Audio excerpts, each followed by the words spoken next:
Normally we'd be like, okay, no more swearing, but we're live now, and you can Unchained. say whatever the fuck you want at this point. So here, oh hi friends, we have a program that we're going to get started for you here. I even made a banner that says starting shortly, and the people that you see on the screen, they're actually here right now.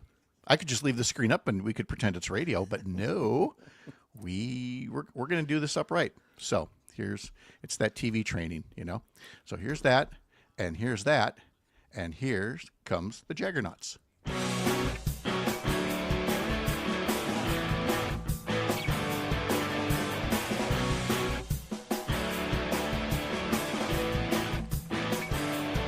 But the problem with this thing is that there's no easy fader, so I have to do it like this, bit by bit by bit, and I don't dare do it off camera, you know, or else I have to do it off camera. You see me struggling over here. And I don't know how you do all the things because there's so much. It's not like you're just sitting down and talking like we do. Right. You're pushing a lot of buttons and things. It's very true. But somehow we made it happen. Oh, hi, folks. Hi. Welcome to another beautiful morning up north. It's January 30th, 2026. And normally I hide the guests and tease you about them, but we're just all here having fun already. So say hello, everybody, to Dr. Kristin Lyerly, Jane Matenaer, and Todd Allbaugh, all here. Hello, stars. I feel like Peter Marshall on the Hollywood Squares over here. Yes, good morning. Exactly. I want to be Pat Lynn. Oh my God, that would really date us if we start talking about Wally Cox and Charlie Weaver and Joanne Paul Worley. Lind and Joanne Rosemary Worley. Joanne Worley. Oh my God, yep. We Anyway, could have a day where we like dress up like that. That could be fun. that could be, yes. So I like it. so welcome to today's edition of Radio Refugees, where you see these people who were once upon a time on the radio and now are no longer bound by employment or the goddamn FCC or whatever. I was never bound by employment, but I still am on the radio. Yes, you are. You have a show that will air. Look, I even remember to pop that up. Is it still Saturdays at noon across the Civic Media Radio Network? As far as I know, it is still Saturdays and Sundays at noon on Civic Media, 5 p.m. Central on WCPT in Chicago. And then Georgia Now, we're on 12 Eastern on Sundays. So in Atlanta. You know what? We're going to talk about that. We're going to talk about that. In fact, I got a little rant to share about that. I got to tell people that there's a new Do Something calendar of events. We're going to have our question of the week about data centers and a whole lot in the history lesson, since I got all these friends here, including a little Ohio Players Love roller coaster for you before all is said and done. I didn't put them in the comments yet, but I will. There'll be links in the comment sections to the Ohio Players on the Midnight Special. Remember that puppy? Oh my gosh! You had the great Wolfman Jack introduction of them and everything. So, all right. Well, let me get something off my chest here, and then the whole group here is going to chime in. And so I'm going to share with you something I just put up on my personal Facebook as well, called 4 Headlines and a Definition. All right. Headline number 1. Journalist Don Lemon is arrested in Los Angeles, charged with covering a protest that went inside a Twin Cities church where the pastor is an ICE official. A magistrate judge had earlier rejected the case against Lemon, but Trump's Department of Justice went ahead and arrested him anyway. Headline number 2, Trump repeated his claims yesterday against Alex Preddy, calling him an agitator and possibly an insurrectionist in a social media post overnight, repeating efforts to blame the victims of the ICE shootings. Headline number 3, President Trump names a conservative economist to be the next chair of the Federal Reserve, replacing Jerome Powell when his term ends. He tried to get Powell to leave abruptly or at least influence him by launching a phony criminal investigation to end the Fed's independence and enable him to dictate monetary policy. Headline number 4, speaking of Georgia, the state was infiltrated Thursday by federal agents who confiscated election records, ballots, and personal voter data from 2020. But of course, only from Fulton County, where whites are a minority. The records have been part of numerous audits and lawsuits that have never found a shred of evidence of wrongdoing, except for Donald Trump trying to get the Secretary of State to commit a crime and give Trump an excuse to falsely claim victory. So those 700 boxes of election records are now God knows where. States run elections, not the federal government. So there's 4 headlines. Here's the definition for you. Fascism is a far-right, authoritarian, ultra-nationalist political ideology characterized by a dictatorial leader, centralized autocracy, militarism, and the forcible suppression of opposition. It prioritizes the nation and often race over individuals' rights, aiming for total societal control and strict regimentation of society and the economy. I did not write that definition. None of this is normal. So for those of you who are trying to rationalize it still, stop it. Stop the lame efforts at whataboutism. Stop making excuses. And for others, stop assuming this is all just going to blow over and there's no need for you to speak up, even if just a little bit. Your country needs you right now like never before. So this is where we bring my radio friends back in to say, is it too much to use the F word? And of course, I'm talking about fascism, the definition here, because I feel like it doesn't carry the same punch because conservatives use the S word, socialism, for so long, incorrectly, for theatrics, that now people don't recognize actual fascism when it's staring at them in the face. Is the F word appropriate, Todd Allbaugh? I think it is. And I think people that, all of us, in one form or another, we all were on the air in 2024. And I think, you guys correct me if I'm wrong, but I think all of us used that word at some point during the campaign. Hey, look, these are elements of fashion. This is fashion. And I think a lot of people said, "Oh, you're over the top. You're exaggerating, yada yada." We now know, and I know Jane talked a lot about this on her program, Project 2025 of the Heritage Foundation. We know that that's real, as it turns out. And for me, as a former Republican who left the party in 2011, long before Donald Trump, it was over Scott Walker. What struck me was, and maybe one of you guys who are smarter than me, I'm getting old, I can't remember, the guy who actually was part of the George W. Bush administration, who helped start the Department of Homeland Security, came out this week and called the department that he started guilty of fascism actions. Was that Tom Ridge? No, it was not. It starts with an M. I'll find it before we get done. But that was stark to me. And he was one of the guys who started DHS under George W. Bush was calling for not funding it any further until ICE was overhauled and changed, because he's like, this is not what we started. Jane, do you miss talking about this on the radio? Wow, You've only been retired for 6 weeks, so. It's really frightening, and all of us should be extraordinarily concerned. What is interesting to me, they have been conditioning people for this now for 10 years.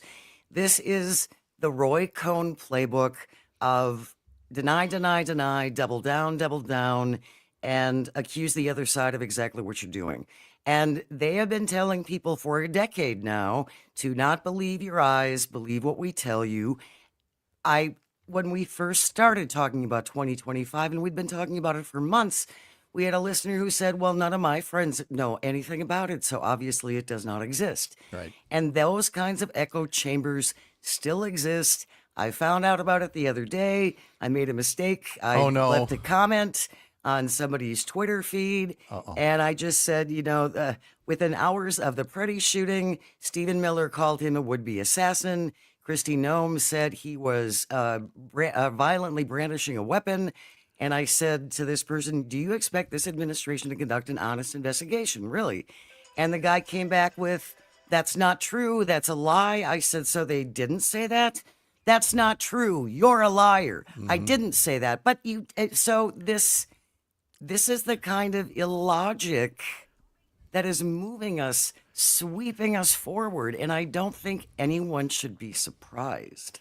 Least of all, Dr. Lyerly, who's been in conversations like this about, reproductive health care for a very long time, hearing all kinds of things where you can say to them as a doctor, as a scientist, no, that's not true. And they still will just like la, la, la all the way through. And I think obviously there's still a lot of la, la, la out there, but definitely within the past couple of weeks here, you sense a few more people are going, something ain't right here. It doesn't matter to them. The truth does not matter to them. They create their own narrative, and it often has no elements of truth to it.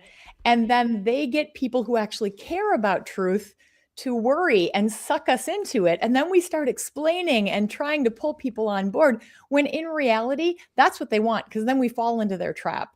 What we need to do is what they do, brush it aside and keep marching forward and talking about what is real, what is actual information versus disinformation. I see this all the time in medicine when I'm trying to explain to my patients things that they don't want to hear, but this is the truth about your health. These are hard conversations to have, but if our voices aren't out there, if we aren't having these one-on-one conversations, nobody is. And then that bullying, nonsensical, ridiculous narrative they create to separate us, divide us, make us afraid, and control us, then that becomes the domineering conversation. And we can't let that happen. No, and that's why you see more people speaking out than ever before. My favorite post yesterday that I shared was a TikTok of a gentleman from, where was he from? Was it India? And he just wanted to give a shout out to all the old white women of Minnesota, saying it's the old white women. They're the ones in the streets. They're the ones making a difference in ways Those are my that people. Yeah, yes. you'd never see. Yes, and I've been told those women shouldn't be voting. Yes, that's why we need to repeal the 19th Amendment. Yes. Yeah. Pat, just to clarify, or not to clarify, but you asked who the former Bush official that came out and said this was John Mitnick, or Mitnich. He is a former general counsel to DHS, former associate counsel to President George W. Bush, and he said, quote, "I helped to establish DHS in 2002 and 2003 and later had the Homeland Security portfolio as a White House counsel and served as general counsel of the department. I am enraged and embarrassed by DHS's lawlessness, fascism, and cruelty. Impeach and remove Trump now," end quote. Yeah. Wow. Cassandra, thanks for the comment. So nice to bring friends back on your screen to see and hear from.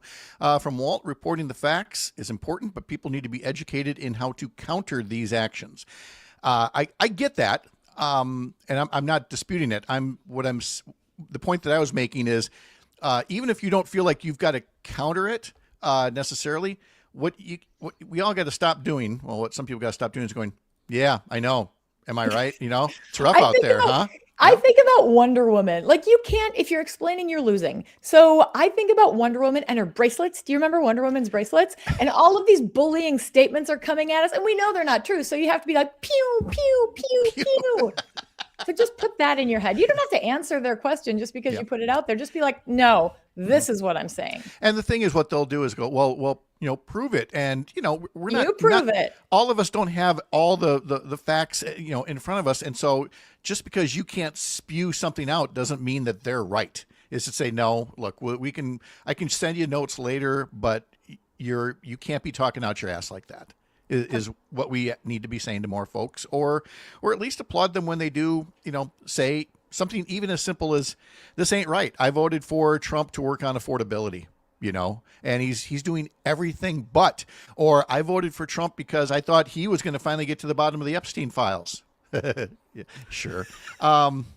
Let's see. He's gotten to the bottom. He's all over the bottom of the Epstein files. Yeah. Bottom, top, in the middle, and hiding it in a bathroom at Mar-a-Lago with all the other classified docs out there. Anybody going to the movies this weekend? You going to go see Melania? No? Okay. I almost put on my tuxedo and said, I just got in from the premiere. Yeah. Going to the theater. Again, the guy that loves to talk about, paid protesters, and I'm sure you've seen the Craigslist ad where they're trying to pay people to go to the movie. What I don't understand is they say that you only get paid if you stay through the whole thing. Yeah. So are they going to strap people in there? I want to know how they're going to prevent people from leaving so they can get their money. Do they have to stay awake? Well, I don't think so. Ooh. Yeah. It depends. If there's what do you call them, trackers, in there with the camera, looking to see if the audience is sleeping or whatever. I mean, it sounds so very, again, 1930s Germany, where there will be a minder there with a clipboard taking notes on who left the theater early, who fell asleep in the theater. That's the world we're going to live in. I don't think so. I don't think any of us are going to stay awake in a theater for most movies, but definitely not. Look what just came in the comment section.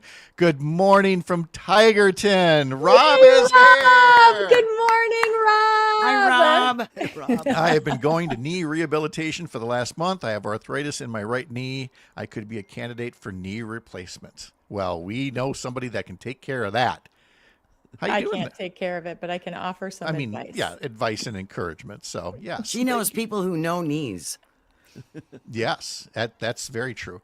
How's your own recovery going over there from your car crash injuries, Dr. Lyerly? Oh, I'm so glad you asked, Pat. Yesterday, I actually went on a journey, which was the original journey I was on when I got into a collision with a semi. And it was like surreal. The weather was beautiful. The roads were amazing, but like it was really uncomfortable. And I just kept telling myself, like, this is going to be fine. You need to do this. And it was really important. And I got to spend some time with the EMT who saved my life. Aww. And the two of us had a lovely conversation. And guess what? What? He invited me to come back and teach the EMTs how to deliver babies. So I'm going to do it. That's How cool is awesome. that? That's great. That's a good thing, given how many rural hospitals are getting out of the baby delivery business. Yeah. They're going to need that training more than ever. I put a post out about, most of these folks with Random Lake, which those are the people who helped me, but most of these folks in these rural communities are volunteers. Yep. And where I work in northern Minnesota, there aren't nearly enough volunteers. People have been doing it for decades. They're tired, but they can't step away because there's nobody there to replace them. Mm-hmm. These rural health systems, rural networks are stretched to capacity. We've all got to step up. We've got to find, whether it's us doing the work, us supporting the work financially, us going to our city council meetings and making sure that we are raising our voices so that people know that the work is important, whatever it is. I mean, this network has to be there. We all need it at some point in our lives. Yeah. Yep. Let's see. Also, Rob says it's weird that I had my accident a few weeks before Kristin's accident. And while we're having friends reunions here, here's Tony up in Ashland saying Dr. Lyerly has been having some great conversations on her show, which I don't doubt that one bit. In fact, what a conversation you have planned for this weekend, he said, teasing. Amanda Zarowski. Does that name ring a bell with you? Yes. Amanda is maybe the foremost abortion advocate in the country. She is the woman from Texas who testified in front of the Senate Judiciary, and you could just see her simmering as she was telling the story about her wanted pregnancy, that they had tried to get pregnant for 18 months and her water broke when she was 18 weeks pregnant. And in Texas, because of their abortion ban, they couldn't do anything to help her. They couldn't do the right medical thing. She almost died. And as a consequence, she's not able to have a baby. I mean, it's just unbelievable. So she's telling her story. She's helping other people all across the country use their voices. And, she helped us here in Wisconsin during our Supreme Court race when Susan Crawford was running. She came up and told her story and helped people understand how important it is that we have elected leaders who are there for the people. Well, that leads us to the current state Supreme Court race with conservative appeals court judge Maria Lazar against former Democratic State Assembly rep and now appeals court judge Chris Taylor. And Kristin, Maria Lazar, is not hiding from her conservative, background and beliefs, including the embrace of groups who, many would consider rather extreme on the issue of reproductive choice. Rather extreme? You mean no abortions for any reason, including the life of the mother? They would rather see a woman die than offer her a life-saving abortion? Yeah, those groups. Yes. Yeah. She was endorsed in 2022 by Pro-Life Wisconsin. They're not doing any endorsements right now. I think because it's a political liability, maybe. But yeah, she's been very out there about how she feels personally. And she says it's not going to affect the way that she rules from the bench. But I think it's pretty obvious from what we've seen with our U.S. Supreme Court that they actually do. What do you guys think? Here's what I think. Right now, the way the environment is, and with Chris Taylor having a massive advantage in fundraising, I am, as I would not say on the radio, scared shitless because of, let me remind you of a man named Brian Hagedorn, who all indications were he was going to lose to Lisa Neubauer. in what year was that? Was it 2018, something like that? And there were these ads running against how Brian Hagedorn supported or helped start this school that discriminates against same-sex parents and things like that. And everybody thought that Neubauer was coasting to victory, and as a result, what a surprise it was when Hagedorn became a conservative justice on the Supreme Court, squeaking out a victory because people assumed that the other candidate is such damaged goods that, Jane, we get to, once again, evangelize about the importance of not taking a single election for granted. You have to vote. You have to know what's going on. myvote.wi.gov. Make sure you check it. Make sure you use it. I have been leaving a lot more phone messages for my lawmakers lately. It's so much fun. And you can do it very nicely. You can do it without swearing. It's possible, and still get your point across. And I think these issues are not going away, and the extreme element of the right that wants to completely ban abortion, and that is not a small contingency. I've seen things now where they are calling for women to be put to death. If the certain evangelical wings, women should be killed if you have an abortion, and there are no. This isn't going away. Those people aren't going away, and this is real. It gets us back to the legislation has been introduced in states like South Carolina that women who seek abortion care should get the death penalty. This isn't a joke. This isn't made up.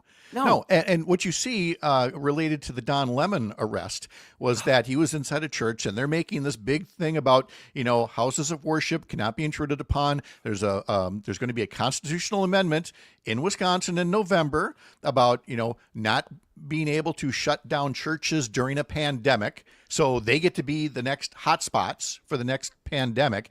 So if anybody thinks that there's not a substantial number of people who would love to impose a theocracy in the United States, please stop kidding yourself.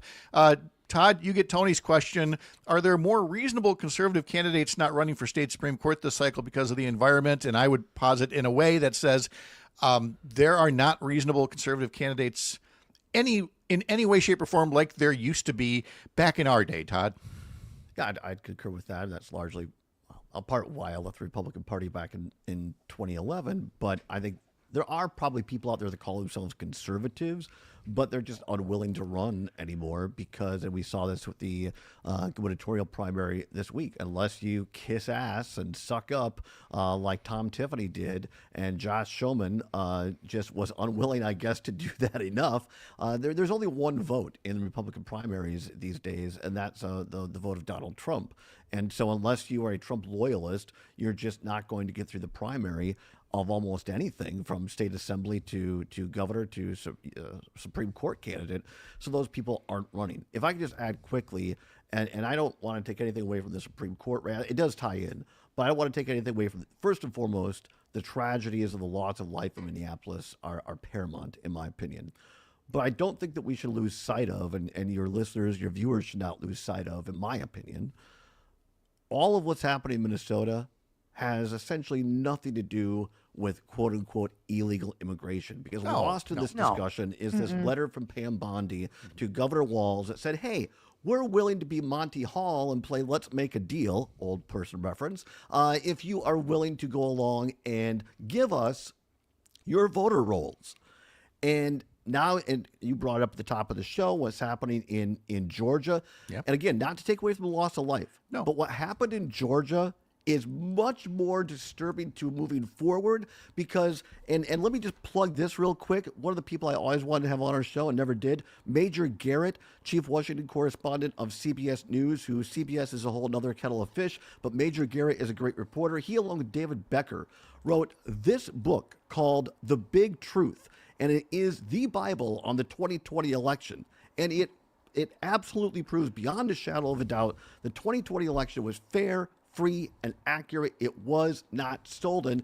And with one more thing, with the ICE detention center that's being built, remodeled on the north side of Milwaukee, if people don't think that this is going to visit another blue state in Wisconsin to get our voter rolls, because this is all about deploying ICE to watch over, quote unquote, our elections. Yes. It won't be canceled in November, but it's going to be impeded. It's about intimidation.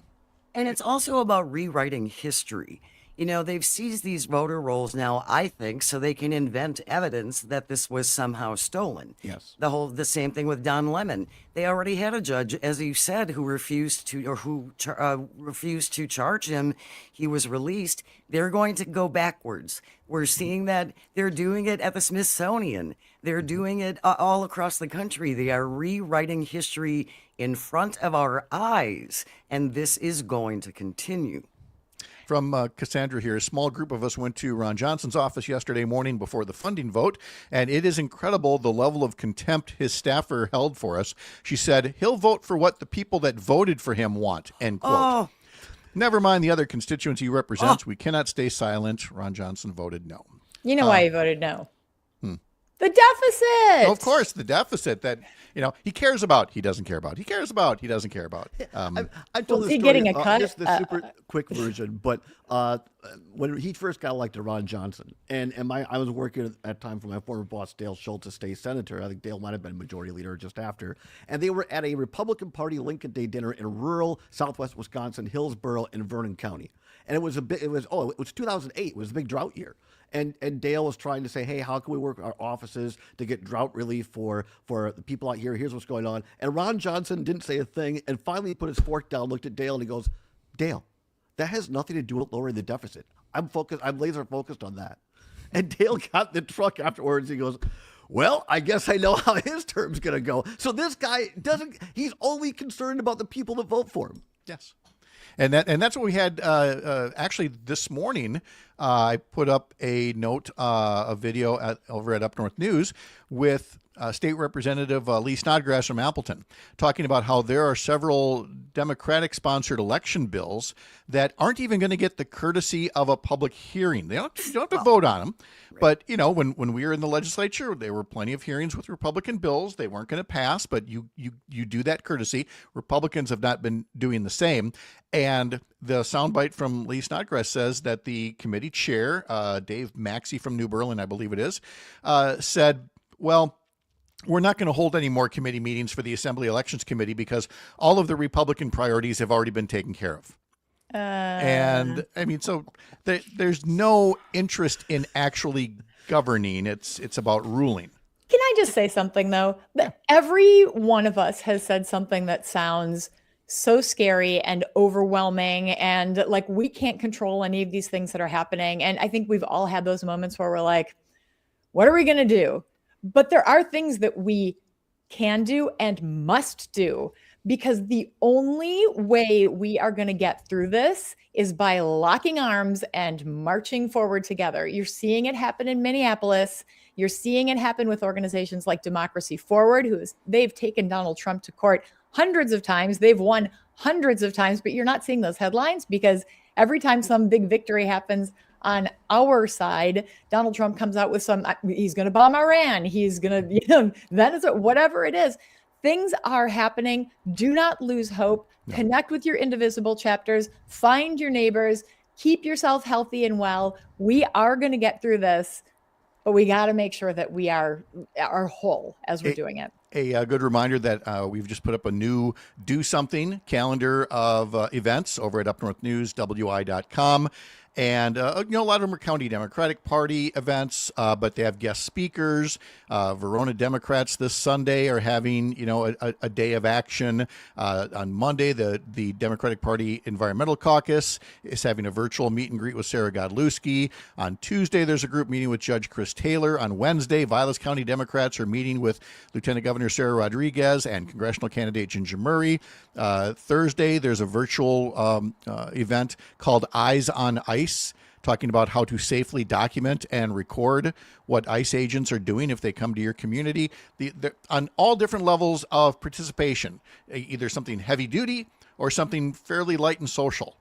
Anything that gets you off the couch and talking to other folks is a plus, is a big plus. So head over and do that. Kristin, I don't want to leave talking about the news without mentioning as well, you shared an article from The Guardian, which was all about how ACOG, the American College of Obstetricians and Gynecologists, continues to stay amazingly public in the fight for healthcare rights. My professional organization, love them so much. This is more than 60,000 OBGYN doctors all over the world saying, you know what, we're not going to be able to take your federal money because the work that we're doing can't be bounded by your rules. Women's healthcare is too important. So I'm so proud to be part of it. And I can't wait to go hang out with the board next week and just say, give a bunch of big hugs and say, thanks. Let's keep moving forward. Can I ask a quick question to all three of you, Pat? Yes. Do we have time? Yeah, of course. Because I picked up on Dr. Lyerly's point. I'm so glad she said this about there are things we can do, and we have to maintain our own health and well-being as well. But here's a question I've gotten from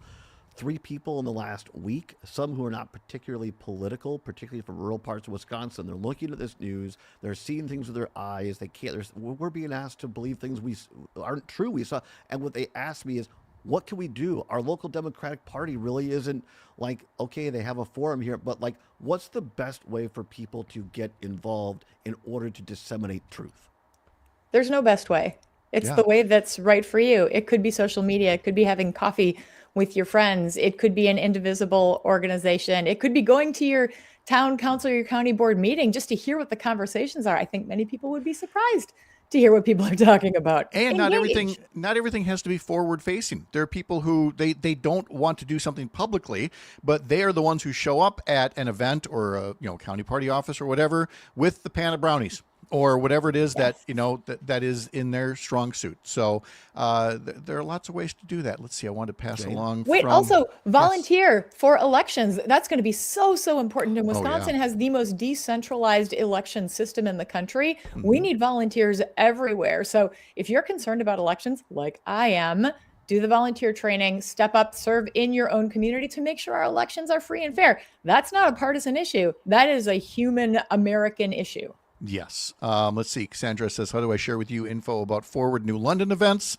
Hey, and any events, anything that you want to send, just send it to our general email box, info@upnorthnewswi.com. And that way, not only will I see it, but some other folks in case I miss it. Bob's here. Hey, Bob. Nice to remind us. Epstein Files, kids. Epstein Files. Don't forget. And Tony's advice, support candidates who will do the right thing, like Fred Clark. Now, to that end, I interviewed Fred Clark here day before yesterday.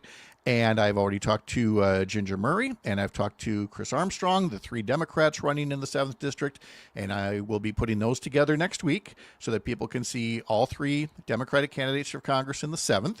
And then I'll try to do the same in the 3rd District. Emily Berge it's never been a problem talking to her. Becca Cook, a little more hit and miss, but hopefully we can get interviews with both of them, because between those 2 races, the governor's race, a whole bunch of legislative races, I mean, we are going to have important primary elections like never before. So if anybody hasn't voted in August, well, be prepared to stop that nonsense, because there are all these key races where if you want to say and who's on the ballot in November, you got to vote in August. Not just August. Don't forget February and April. We've got the nonpartisan elections this spring. It's right around the corner. myvote.wi.gov. Use it. It's very, very important. Also, the League of Women Voters is also a great resource to check out as well. Being informed is a choice, everybody. This is our responsibility. Yeah. And it's important to know where, that you are voting and voting locally, because if you don't, you're susceptible to things like, well, if you're Sean Duffy's son-in-law, Michael Alfonso, pretty soon it's noted that you last voted in Florida. So officially, Donald Trump endorses Florida man for the 7th Congressional District Republican primary, Sean Duffy's son-in-law. He does have an active voter registration in Wisconsin, but it's at Sean Duffy's house, Sean and Rachel Duffy's house, but he's registered there but hasn't voted there. And he has an inactive voter registration from Madison when he was a student. But the important thing is that this 25-year-old with a very thin resume is still getting $1.5 million worth of help from like transportation lobbyists. Sean Duffy, the Secretary of Transportation. Wonder how that works. Just stinks to high heaven. And you know where all this information is coming from? A conservative news site called Wisconsin Right Now, with whom I disagree with a whole lot of times. But, they do news work, as do we, and they've done the digging, to say, look, Michael Alfonso might be a great guy, but what is it about him that would make him more qualified than the other 2 or 3 Republicans who are running for this seat? And that is with a new site and with people that I disagree with so much of the time, that is so refreshing to call out something like that, because I would like to think that, there are enough progressives and liberals who would do the same thing to go, hey, you may be a good person, but I mean, what's this? Pat, the thin resume and $1 million from lobbyists. Is there any truth? I want to debunk this or confirm it. You live up there. Is there any truth to the rumor that Alfonso got Trump's nod, the nomination, because Alfonso, like his father-in-law Duffy from his reality TV days, looks great in underpants? No, I cannot. That's how Pat got the job. I don't know if that's true. I don't think that that's true, but let's just leave that there, shall we, Todd, before you get us into any other trouble? Jane, last thing on my list here for chatter was how retirement is going so far from the radio. Are you recovering, or like me, do you feel the need to get on and shout into the void at people? Oh, I shout into the void way, way, way too much. It's very difficult to stop finding out what's going on. I'm sorry. So I am still on my computer far too much, leaving comments. I knowledge is power. And the number of people who I still run into who tell me, oh, it's just so depressing. And I get it. I agree with you. Mm-hmm. But if you allow this to go on as you stay in your comfortable cocoon of whatever, you're going to wake up to a really worse situation than we're in now. So please dip in. Not as much as me. No one should do it as much as I do. But otherwise, retirement is great. Lunching. I love lunching with friends. I think the unplugging will get a lot easier after November. Yes. That's, or no. Trust me, I'm counting on it. I at that point, I just want to convert to a flip phone. and or a jitterbug or whatever it is people my age are supposed to be using these days, and just completely unplug. Can we really do it? I don't know. This was fun. You guys want to do a little history lesson too? Yeah. Oh, okay. Oh, good. Let me take a sip of coffee, and we'll do that next.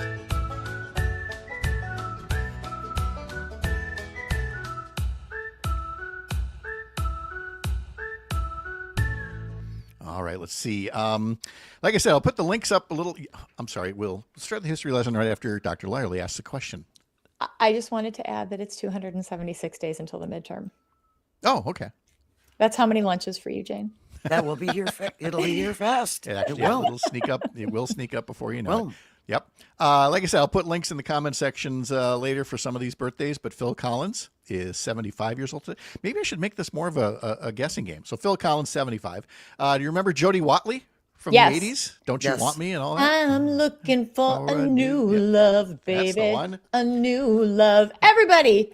Yeah. Pretty good. Wow. Jody Watley, age anybody? 55. 67. All right. Actor Christian Bale. 55. 52. No. Okay. Really? I would have thought older. And now the boy wonder, Speaker Mike Johnson. How old is it's his birthday today? How old is little Mikey? Yes, it is.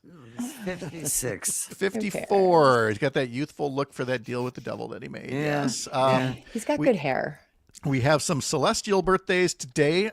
Gene Hackman was born 96 years ago today. He shared a birthday with Dick Cheney. Both of them passed away in the past year. Dick Cheney was born this day in 1941. And the late Marty Ballin from Jefferson Airplane, Jefferson Starship, was born this day in 1942, passed away in 2018.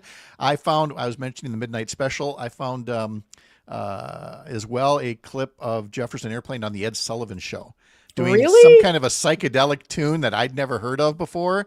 And I'm going to put that up later. You're going to want to click on that. Was Ed grooving along? They did not show Ed. This clip only showed the band. Yep. Let's see. In the history books on this day in 1847, there's a reason that Tony Bennett doesn't say, "I left my heart in Yerba Buena," because Yerba Buena changed their name to San Francisco on January 30th, 1847. Wow. It doesn't flow. I know, it really doesn't. On the music charts, this day in 1961, the number one song was from the Shirelles, "Will You Still Love Me Tomorrow?" Take it, Kristin. Will you still love me? I need the harmonies. Tomorrow. There we go. First big hit for the songwriting team of Carole King and Jerry Goffin. Many more would follow. 60 years ago today, this weekend, the Beatles were at number 1 with We Can Work It Out. On this day in 1969, the Beatles had their final public performance on the roof of Apple Records, shut down by police after about a half a dozen songs, most notably Get Back. I'll put that link in the column. Here's the Midnight Special one. 50 years ago this weekend, the Ohio Players had the number 1 song with Love Roller Coaster. Of love. Say what?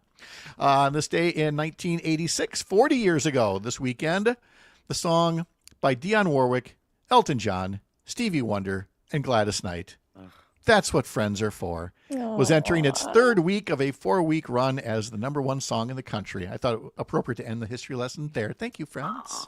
You didn't want to sing Roller Coaster of Love? I started to, and nobody jumped in. So that was singing? I did the background. Say what? We're going to have to work on this. Spicy I know. Well, they're going to be. Do you think that was singing? She doesn't have this outlet very often, you know. So there are going to be rehearsals involved. I want more money. Look at this. Melissa K is in here. Oh, Melissa K. Melissa, it's so good to see you too. We got to do this more with more guests. It'll be great. Our question of the week in our Sunday newsletter at Up North News. I'll let you guys weigh in real quick here. Data centers. Fast forward 10 years. How will we look back at how Wisconsin handled data centers based on a report card grade? Will we look back and go, give it an A, we handled the data centers better than others, give it a B, you know, more good than bad, C, mixed bag with some environmental impacts and a drain on resources, or will we give ourselves a D or an F because there will be too much environmental harm, electric ratepayers will be getting screwed, and on and on. So let me go around here. Kristin, 10 years from now, looking back at data centers, how do you think we'll grade Wisconsin? I'm not an expert in this area, but my concern is that our legislature does not function well. They don't talk to each other. They can't compromise. So I'm concerned that we're going to look back and we're going to see that things were a little off balance from the beginning. I'd probably think a D. Oh, a D. Okay. Yeah. Todd? C. Some places like DeForest this week who voted it down will be looked at favorably. Other places across Wisconsin who bought into the hype and money will get an F. Average score C. Okay. And Jane? It's a CD for me because it can go both ways. And if there is not enough pushback, if there's not enough information, if people in their own communities do not know what is going on, and that's a concern because some of these municipalities, I do not believe, are acting in good faith with their own constituents. And by the time they find out about it, it's just on the edge of too late. So stay up with the news, folks. Stay up on what's going on. This is your backyard. This is literally your backyard. This is your energy bill. This is your clean water. So this is blocks local. and blocks and blocks and blocks of your backyard. See, and we've done all of this already up here. We did the sand mines 10 years ago, 15 years ago now. Sand mining was supposed to be all the thing, and everybody was going to get rich, and you know, people would ask me about it, and not like I'm some kind of a wise man or something, but I'd say to these local government officials, get those promises in writing. Get them. Oh no, they're going to be great. They're going to do this. They're going to do that. And sand mining did not last up here. And so, you know, some folks made a lot of money and some people are going to have issues down the road. We got a very empty hulk of a sand plant that's over here now. So when it comes to the data centers, get those promises in writing. That's all I ever say about any of these things is they've got to be ironclad. In other words, you've got to say to whatever company wants this data center, look, you're going to report your water use. You're going to report, do this for your electricity. And if you run afoul of any of this, we have an off switch and we will you can't just go, well, they promised, but they're still operating anyway. Cause what are we going to do? No, you have to find a way to shut it down if they start doing the things that, they promised they wouldn't do. We need data centers. We do, but they need to be done responsibly. And I worry because they're happening in these rural communities where people are stretched thin. They aren't as engaged and they've got these folks in leadership who are not thinking about the people they serve. They're thinking about lining their own pockets. Absolutely. Tony says, I like that lots of local officials have slowed down the data centers. I've heard that Rice Lake might have a data center coming, though. And Tony also calls out Melissa Kay, saying she's been making her own fantastic videos. People should really go check them out. Rob reminding us that back in the early 80s, I remember this well, fighting against nuclear waste dump sites.